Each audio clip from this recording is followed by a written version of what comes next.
kuasa Roh Kudus mengalirlah di tempat ini, mengalirlah, oh Roh Kudus, pulihkanku. Haleluya, amin Yesus. Bagaikan tanah kering, oh, yang merindukan air, demikianlah jiwaku haus akan Engkau. Ku rindu selalu hadir-Mu di hidupku.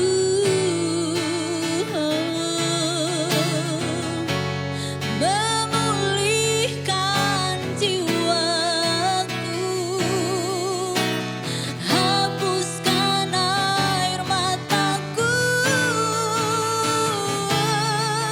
mengalirlah kuasa Roh Kudus, mengalirlah di tempat ini, mengalirlah, oh Roh Kudus, pulihkanku. Mengalirlah, mengalirlah kuasa Roh Kudus, mengalirlah di tempat ini, mengalirlah, oh Roh Kudus, pulihkanku.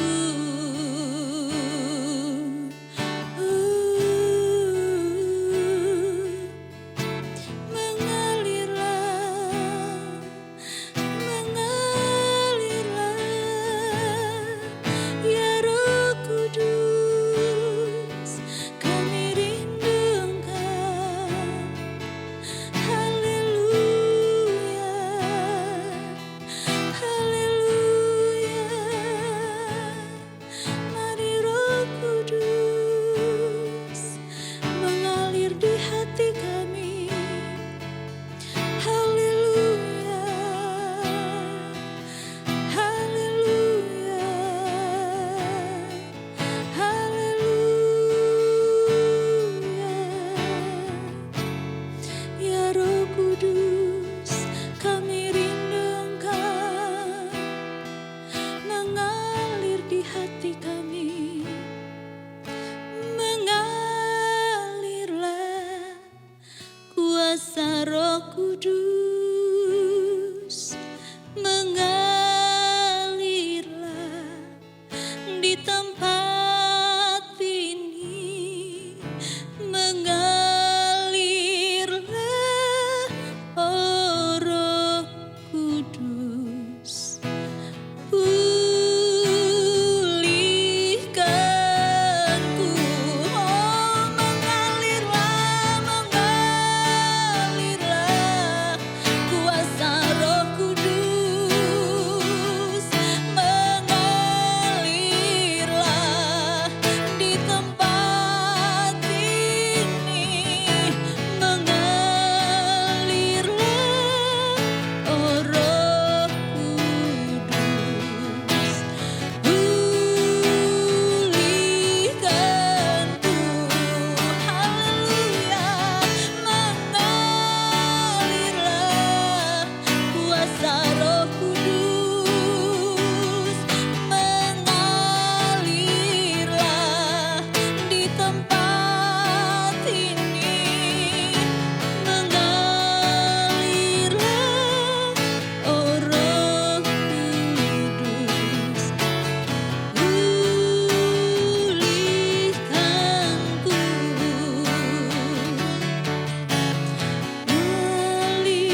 Puji Tuhan, Bapak Ibu yang diberkati Tuhan, kita akan mendengarkan kebenaran firman Tuhan. Sebelumnya kita akan berdoa. Kita satu dalam doa. Bapa yang baik, kami mengucap syukur. Terima kasih buat malam hari ini. Kami ada, kami masih diberi kesempatan untuk kami boleh datang di hadirat-Mu. Bahkan saat malam hari ini kami mau mendengarkan kebenaran firman-Mu. Kuasai seluruh hidup kami, telinga kami, pikiran, hati kami, semua diambil alih oleh Roh Kudus-Mu, sehingga kebenaran firman-Mu yang akan kami dengar, itu benar-benar mengubahkan hidup kami, dapat membuat kami menjadi orang-orang yang terus hidup di dalam firman-Mu Tuhan. Terima kasih Bapa yang baik, Kau tolong hamba-Mu yang akan menyampaikan firman-Mu, biar Engkau sembunyikan di belakang salib-Mu, hanya Engkau sendiri yang berbicara maka hidup hamba. Terima kasih Tuhan Yesus. Kami mau dengar firman-Mu di dalam nama Tuhan Yesus Kristus. Haleluya. Amin. Puji nama Tuhan, Bapak Ibu yang diberkati Tuhan. Ini kita lagi dalam masa atau dalam doa 10 malam. Ini malam yang kalau tidak salah malam yang ketiga ya. Kita sudah ingatkan dengan kebenaran-kebenaran firman Tuhan dengan tentang Roh Kudus. Nah, tetapi ada hal yang penting yang harus kita ketahui, yang harus benar-benar kita sadari dan kita pahami betul bahwa apa tujuan dan motivasi kita untuk kita dipenuhkan dengan Roh Kudus. Kita harus punya tujuan, punya motivasi. Ketika saya dipenuhkan dengan Roh Kudus, untuk apa? Apa yang harus saya lakukan ketika saya dipenuhkan dengan Roh Kudus? Dan ketika kita dipenuhkan dengan Roh Kudus, sebesar apa ruang yang kita beri untuk Roh Kudus bekerja dalam hidup kita? Karena kalau kita tidak punya motivasi dan kita tidak punya kasih kesempatan kepada Roh Kudus untuk Roh Kudus bekerja, kita mau dipenuhkan dengan Roh Kudus seberapa penuhnya pun itu nggak akan berdampak apa-apa dalam hidup kita kalau kita tidak memberikan ruang untuk Roh Kudus bekerja. Karena kita tahu bersama ketika murid-murid Yesus, ketika orang-orang yang dipenuhkan dengan Roh Kudus waktu di loteng Yerusalem, setelah mereka dipenuhkan dengan Roh Kudus, mereka tujuan hidup mereka itu berubah total. Mereka langsung bergerak. Mereka tidak berdiam diri ketika setelah mereka dipenuhkan dengan Roh Kudus, mereka tidak berdiam diri, tetapi mereka bergerak. Mereka benar-benar hidup dikuasai, dicengkram oleh Roh Kudus itu. Mereka membiarkan Roh Kudus itu menuntun mereka, mengajarkan mereka banyak sekali hal tentang kebenaran. Apa yang harus mereka perbuat, sehingga ketika mereka membiarkan Roh Kudus itu mengarahkan dan mengajar hal-hal tentang kebenaran dalam hidup mereka, kita tahu bersama bahwa ketika mereka pergi, ada mujizat yang terjadi, ada kehidupan yang mereka alirkan. Mereka mengalirkan kuasa, mereka mengalirkan hal-hal yang luar biasa kepada banyak orang. Karena sebelumnya mereka bukan orang-orang yang pintar, apalagi murid-murid Yesus. Tidak semua mereka pintar. Tetapi ketika mereka dipenuhkan oleh Roh Kudus, ketika mereka membiarkan hidup mereka dipimpin oleh Roh Kudus, kemanapun mereka pergi, mereka membawa kehidupan di sana. Kemanapun mereka pergi, mereka membawa tanda-tanda ajaib itu. Puji nama Tuhan. Nah, malam hari ini kita akan belajar, kita akan dengarkan kebenaran firman Tuhan. Apa peran Roh Kudus dalam hidup kita? Bapa di surga mengirimkan Roh Kudus buat kita, itu apa tujuannya? Kita akan baca ada dua hal di sini, ada dua tujuannya. Kita buka dalam Yohanes pasal yang ke-14 ayat yang ke-26. Yohanes 14 ayat yang ke-26 berkata demikian. Demikian firman Tuhan dalam nama Tuhan Yesus Kristus. Tetapi penghibur, yaitu Roh Kudus yang akan diutus oleh Bapa dalam namaku, dialah yang akan mengajarkan segala sesuatu kepadamu dan akan mengingatkan kamu akan semua yang telah kukatakan kepadamu. Di sini Roh Kudus diutus kepada kita itu untuk mengajarkan. Yang pertama mengajarkan dan kedua untuk mengingatkan. Mengajarkan apa? Apa yang perlu diajar? Apa yang harus Roh Kudus ajar buat kita? Yang pasti firman Tuhan bilang bahwa dia adalah roh kebenaran. Otomatis dia akan ajar kita. Dia akan mengajarkan kita menjadi orang-orang yang tahu kebenaran. Orang-orang yang punya sikap hidup yang baik. Dia akan mengajarkan kita menjadi orang tua yang baik. Dia akan mengajarkan kita bagaimana kita harus menjadi anak yang baik. Rekan kerja yang baik, sidang jemaat yang baik. Ya kan?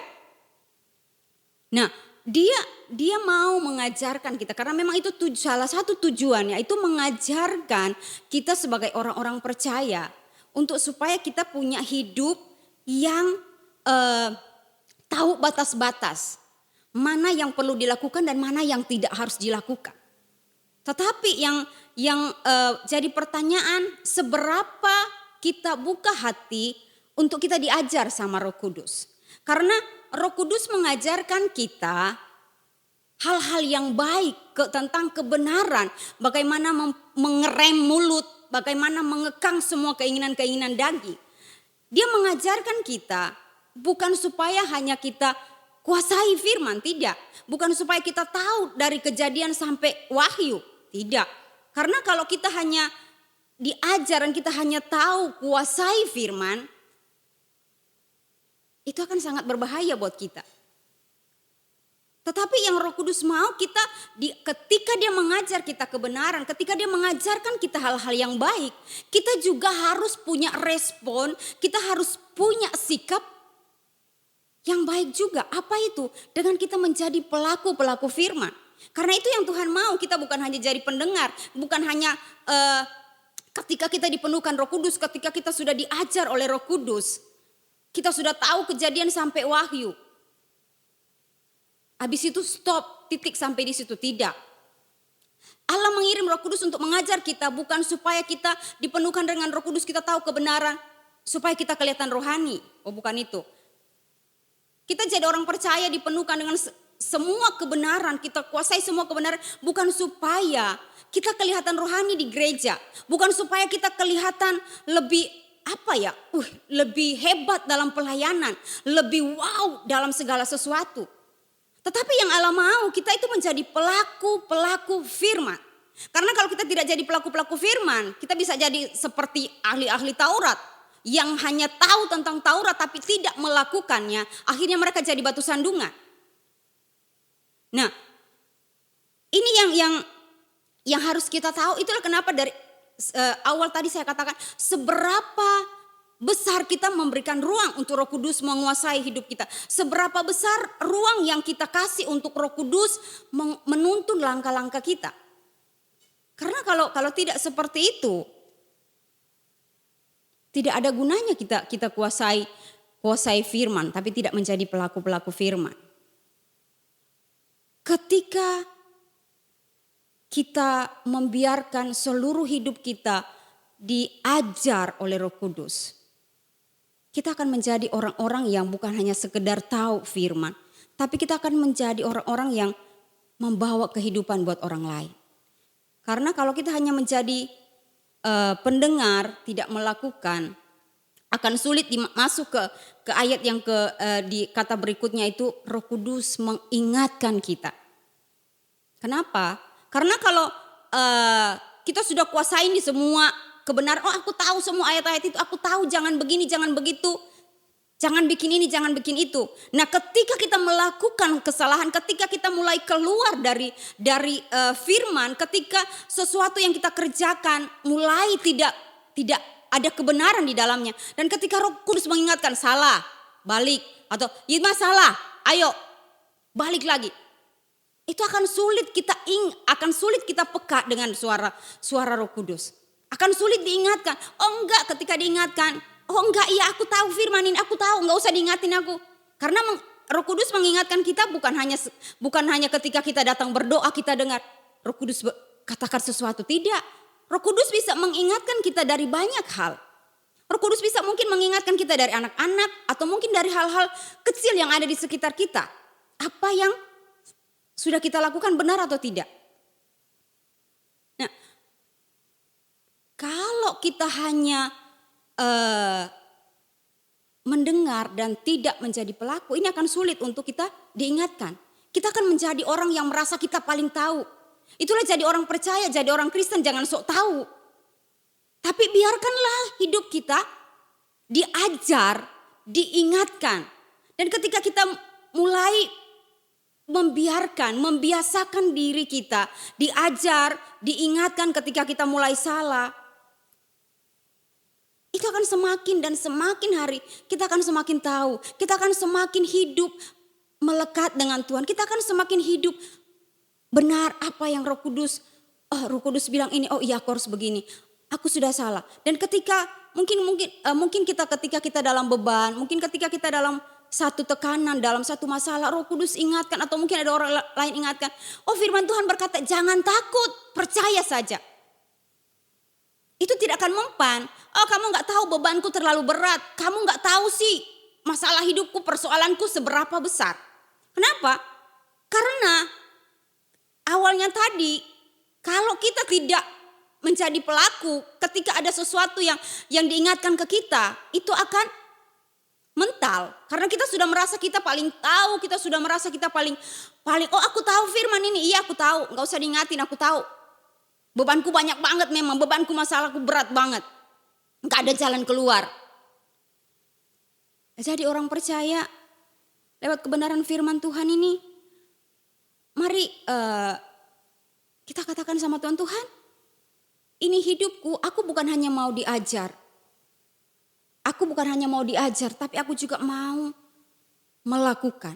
Ketika aku diajar, ketika aku diberitahukan sesuatu, ketika engkau menuntun aku, ketika engkau meminta aku melakukan sesuatu, aku mau melakukannya Tuhan.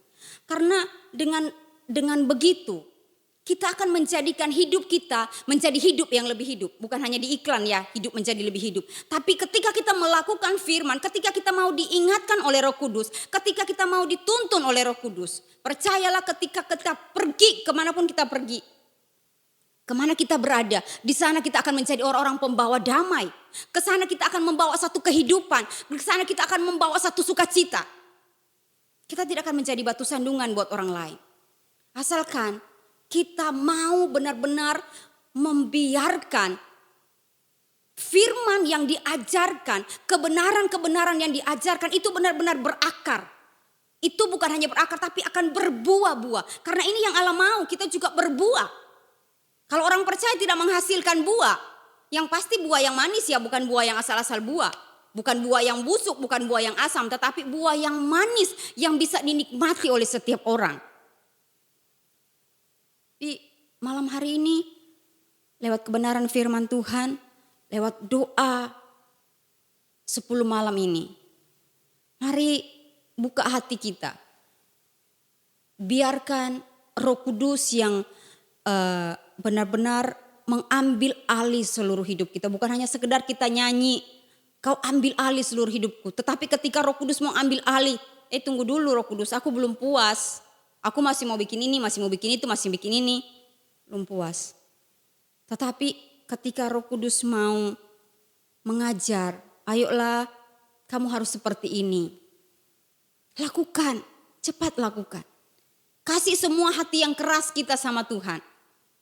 Hanya dengan begitu Roh Kudus akan mudah mengajarkan kita. Karena kalau mengajarkan orang yang punya hati yang keras, akan sangat sulit. Lewat doa kita malam ini, kita mau minta, Tuhan ambil hatiku yang keras.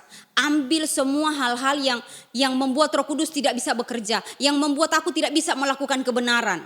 Ambil semua itu dan ganti dengan hati yang lembut, hati yang peka dengan apa yang menjadi keinginan Tuhan. Dengan begitu, kita akan menjadi orang-orang percaya yang benar-benar menyukakan hati Tuhan. Yang hanya akan terus memberikan pujian yang terbaik buat Tuhan. Akan menghasilkan buah-buah yang manis untuk kemuliaan Tuhan. Dan lewat hidup kita, banyak orang yang akan tahu bahwa benar Yesus itu Tuhan. di kita bersyukur kita punya Roh Kudus. Kita bersyukur dan harus selalu bersyukur karena Bapa mengirimkan Roh Kudus itu. Roh Kudus itu hadir bukan hanya untuk menghibur kita ketika kita lagi nangis, ketika lagi sedih, ketika kita lagi apa. Bukan hanya itu. Memang dia roh penghibur, dia akan menghibur kita dalam situasi apapun, dia akan menghibur kita. Tetapi dia juga adalah roh kebenaran. Dia tidak akan pernah kompromi dengan apapun yang bukan kebenaran. Jadi hiduplah dalam kebenaran itu. Ketika mungkin malam ini ketika Roh Kudus mengingatkan kita sesuatu. Apa yang mungkin kita lakukan sudah tidak sesuai dengan yang Tuhan mau. Cepat bertindak. Cepat berbalik. Karena kalau tidak berbalik, kalau tidak cepat melakukan apa yang Tuhan mau, itu bukan Tuhan yang rugi, tapi kita sendiri yang akan rugi. Puji nama Tuhan, Bapak Ibu yang diberkati Tuhan. Alirkan aliran kuasa Roh Kudus lewat sikap hidup kita yang benar. Alirkan sukacita surga itu. Alirkan buah-buah kebenaran itu. Kalau kita sudah tahu kebenaran, kita sudah diajar, sudah diingatkan kebenaran. Mari alirkan itu ke orang-orang. Sehingga hidup kita bukan hanya menjadi orang-orang yang biasa. Bukan hanya hidup biasa-biasa yang kita jalani. Tapi hidup kita benar-benar hidup yang benar-benar hidup. Itu loh, hidup yang berarti, hidup yang berdampak, hidup yang memberi nilai tambah buat setiap orang. Dan ketika orang-orang bertemu dengan kita, aku senang ketemu dia, karena dia ada mengalirkan sesuatu yang luar biasa, membuat aku damai, membuat aku sukacita. Orang-orang seperti inilah yang mempermuliakan nama Tuhan. Puji nama Tuhan, biar kebenaran firman Tuhan malam hari ini akan terus mengingatkan kita supaya kita bukan hanya jadi pendengar, bukan hanya tahu firman, tapi jadilah pelaku-pelaku firman. Ketika kita dipenuhkan, kalau malam hari ini mungkin kita ada yang dipenuhkan dengan Roh Kudus. Jangan stop, jangan puas hanya sampai dipenuhkan. Tetapi terus bergerak, terus menghasilkan buah. Terus hidup di dalam kebenaran firman Tuhan. Puji nama Tuhan, Tuhan Yesus memberkati. Kita berdoa. Tuhan Yesus yang baik, terima kasih untuk firman-Mu yang kami boleh dengar malam hari ini. Tuhan, kami bersyukur untuk Roh Kudus yang diberikan kepada kami untuk mengajarkan kami, untuk mendidik kami, untuk mengarahkan hidup kami, untuk mengingatkan kami bagaimana kami hidup, sikap hidup yang benar, bagaimana hidup harus menghasilkan buah. Oh, terima kasih Tuhan. Kami tahu Engkau mengirimkan Roh Kudus itu karena Engkau begitu mengasihi kami, Engkau begitu mencintai kami, Engkau mau kami hidup terus ada bersama dengan Engkau. Terima kasih Bapa yang baik, terima kasih segala pujian, syukur kemuliaan hanya bagi nama-Mu Tuhan Yesus. Kami berdoa untuk setiap kami, untuk setiap sidang jemaat yang ada. Tuhan Engkau ajari kami menjadi orang-orang yang pintar, bukan hanya pintar menguasai firman, tapi menjadi pelaku-pelaku firman-Mu Tuhan. Biar Engkau berikan terus kesehatan, kekuatan buat sidang jemaat khususnya dalam mengikuti doa 10 malam ini. Terus ada semangat, ada gairah untuk terus mengikuti doa ini Tuhan Yesus. Dan Engkau akan terus memberikan sukacita, kedamaian dalam hidup sidang jemaat-Mu. Sehingga bisa mengikuti sidang doa 10 malam ini sesuai dengan apa yang Engkau mau. Ada hati-hati yang diubahkan, ada sikap hidup yang diubahkan, ada sidang jemaat yang diberkati dengan luar biasa lewat doa 10 malam ini Tuhan. Terima kasih Tuhan Yesus, segala puji syukur bagi nama-Mu. Ini doa kami sudah berdoa mengucap syukur di dalam nama Tuhan Yesus Kristus. Haleluya, amin. Puji Tuhan, terima kasih. Tuhan Yesus memberkati kita semua.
Tuhan.